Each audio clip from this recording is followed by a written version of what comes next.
Hello students, this is a new set of notes that we're going to be doing for our next chapter, which is on algebraic terms. And so let's go ahead and get into this. So the first thing that I'd like you to do is actually take a look at these. Don't write these down. The things that are written in green, you don't have to write them down. They're just kind of example stories for today, something to think about. So let's start with this. So let's say I say that a 7th grade student should not have more than 70 minutes of homework, all right? That's actually something that I think is in our school handbook policy, so there's that. Now, see the next one here. It says an 8th grade student should not have more than 80 minutes of homework, all right? And I hope you're starting to figure out that there's a pattern here so that if I move down to the bottom here to the next example, you can see that a 12th grade student should not have more than how many minutes of homework.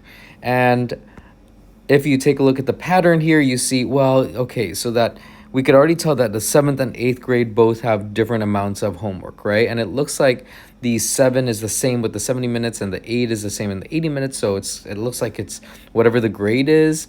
And then I think I'm going to write G for grade. So maybe whatever the grade is, then I have to multiply by, let's see, 10, and it works for the 70 and 80. So then the assumption here is, well, maybe it works. They should not have more than 120 minutes of homework a day. All right. So what have we done here? We've taken a look at the pattern and we've tried to see, is there a rule that we can follow instead of having to spell it out for every single grade level? Because if you think about it, I've skipped a few grades here. I haven't even done grades 1 to 6. I haven't done grades 9, 10, 11.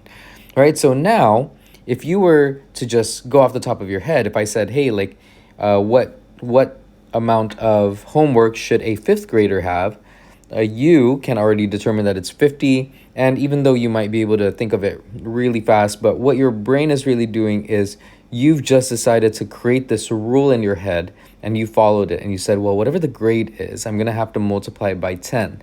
So then if it's grade 5, then I'm going to have to multiply that by 10 and you have 50. All right, I wanted to point this out because this is what algebra is. We're going to have a bunch of letters involved, and the reason why is that we want to create really quick formulas. Because imagine if instead of writing every single grade down, I could just write this one little formula. And you could see how in this one formula, in 3 symbols, or like, letter G, X, 10, I could already cover something that would take a lot of time to write if I had to describe every single grade level. So this is all about rules, all right? And so you can go ahead and start writing this down. And if you would like to pause, you could pause now, then press play when you're ready to continue. All right, so here we have letters that we are going to use to replace numbers, and we can do that in math. And so this can be used to test different scenarios. So the idea is we're going to have a lot of different scenarios, and I don't want to describe every single one of them one by one. So can I just make a rule? Now, think of it this way too. This actually makes math a little bit more complicated, but in a fun way. Because let's say I'm going to play tag with you guys. And so I'm going to show you some green text again. You don't have to write this down. But let's say that, let's just try this out, right? So let's say we have to play tag. You guys know how to play tag. But let's say I tweak the rules and I say, no, I'm going to make it specific. These rules are going to be specific. And so you must take 5 steps forward. You must take 2 steps left. And then you must reach your hand out. Well, that's not that fun, right? If that's what you have to play every single time, then it's not fun because you're not having that variety, right? You're lacking that variety. And so when you're lacking the variables, you're actually lacking that variety as well. That's why we like algebra, because in the actual game of tag, I don't care about how many steps you take. All I care about is that you reach out your hand, and if it gets someone on the shoulder or on the back or something, then they are pretty much going to be it, and that's it. You can have many variations playing it because you can have a game where one person runs and gets the guy who is red, right? Or you could have another game where this guy runs and gets the guy who is blue. So there are a lot of different alternatives or options. There's a lot of simulations. But if I said you always have to take 5 steps forward, then you always have to take 2 steps left, well, you're always going to get the red. And so this blue guy is not going to really get their share of playing, all right? So with algebra, that's the same thing. Keep that in mind as we kind of prepare this and keep moving on. So today I'm going to start by teaching you some keywords and some terms. And so here are some key terms.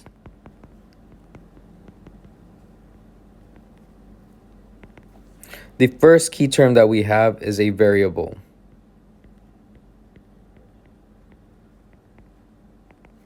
A variable simply means a letter that represents a number, or letters that can be replaced with numbers.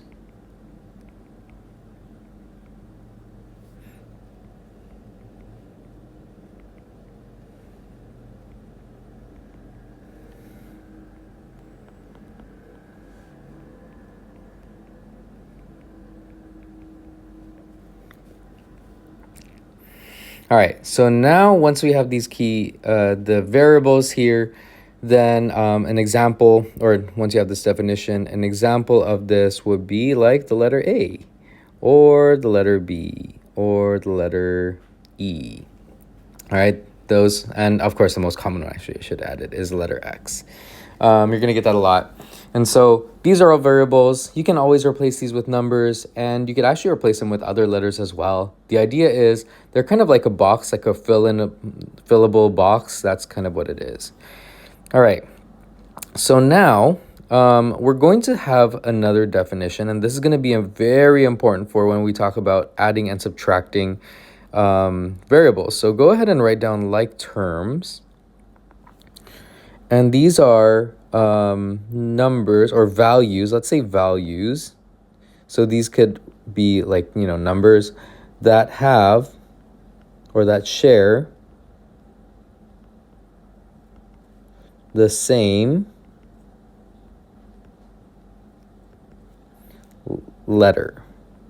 Or, variable. We're going to put that.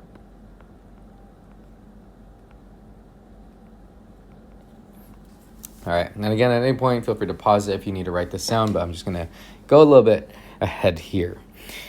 Okay, so that's it. That's what we have. Let's do an example, actually, of this. So an example would be if I have 2x, 4x, and 1 over 2x, and 3.5x. Let's just have those, okay? So you see that no matter what, if they're decimals, if they're fractions, they still count as like terms. Now here's not an example.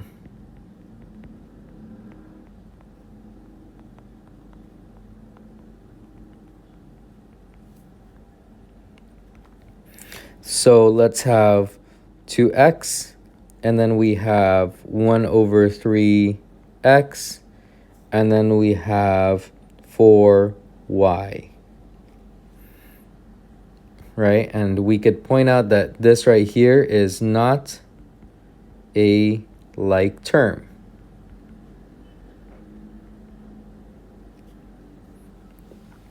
Not the like term to the x, but if there is another y, it is a like term to the y.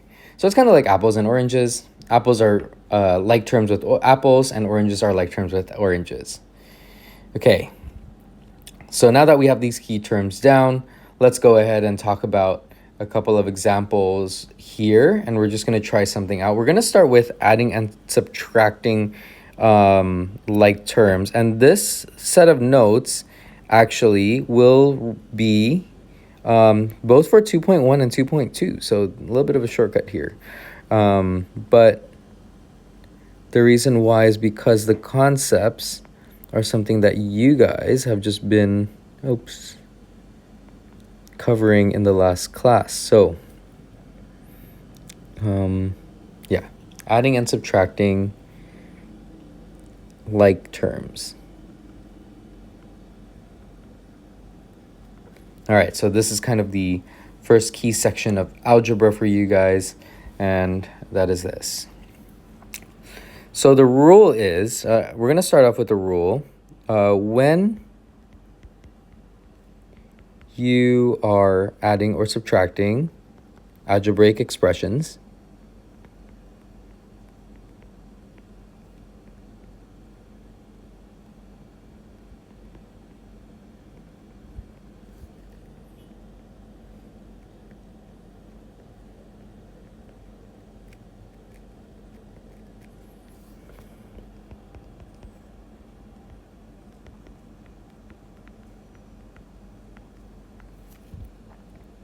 you can add or subtract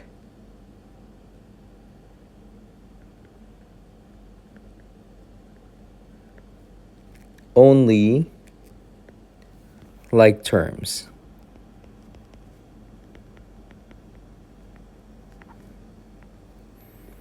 We're going to add one more rule just for reference later. But numbers with no letters are their own like terms.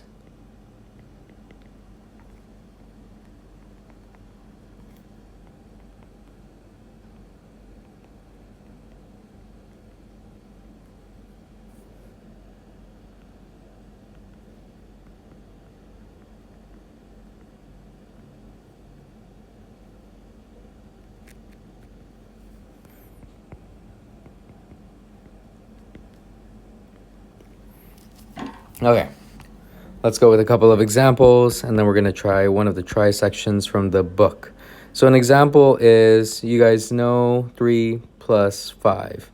So evaluate that. What would that be equal to? I'm going to add another one here. Let's try something a little bit trickier. 2x plus 4x. So what do you think that would be? And let's see. Let's try 3y minus 2y equals. All right. So I would say you guys could pause this once you're done writing it down and try answering it. And then just use a pencil and then press play once you're ready. And I'll give you the answers. So time for the answers. So 3 plus 5, you know that that's 8. I hope that there's not much of a trick there, but there's that. Then we have an addition question, 2x plus 4x. But what in the world are we doing here? Well, we're saying, if you look at the rule, it says here, you are adding or subtracting algebraic expressions. When you're doing that, you can add or subtract only the like terms. Well, I see that they're both x's, which means it's kind of like if they're both apples. 2 apples plus 4 apples, what would that be? Well, it would be 6 apples, right? So in this case, 2x plus 4x, what would that be? Well, it should be 6x.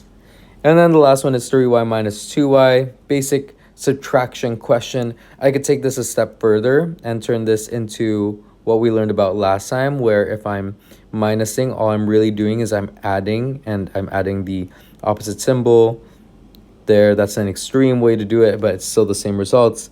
So 3y minus 2y, and I'm left with 1y, or I'm left with just y. So now, let's talk about a couple more things here, right? So the last, actually one more thing that we're going to add for this, and that is that a single letter, and I'll add this as a bullet point underneath this, a single letter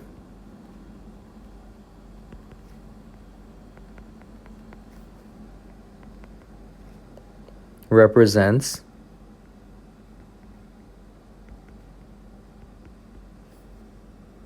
the value